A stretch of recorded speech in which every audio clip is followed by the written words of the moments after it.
ఏమైనా బాల్యం చాలా గొప్పది మామ. కల్మషం లేని మనుషులు, ఏ టెన్షన్లో ఏ గొడవలో ఉండవు. కోపాలు, కుట్రలు, పగలు, ద్వేషాలు ఇవేమీ తెలియవు మామ. హ్యాపీగా స్కూల్కి వెళ్ళి రావడం, వచ్చిన తర్వాత బాగా ఆడుకోవడం. ఆ గోల్డెన్ డేస్ మళ్ళీ వస్తే బాగుంది కదా మామ. ఈ స్మార్ట్ ఫోన్ వచ్చాక ఈ అరుదైన ఆటలన్నీ అంతరించిపోయాయి మామ. ఎంతసేపు ఫ్రీ ఫైర్లు, పబ్జి అని తప్ప ఈ ఆటలు ఆడమే మానేశారు. తమ్ముడు వెళ్ళండి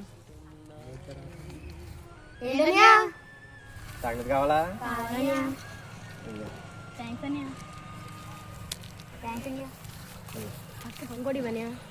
ఇంకోటి ఎందుకురా?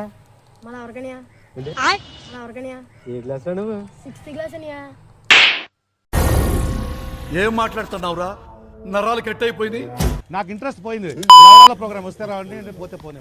పోతానన్నయ్య, నేను పోతాను. నాకు ఇది వద్దన్నయ్య, నేను పోతాను.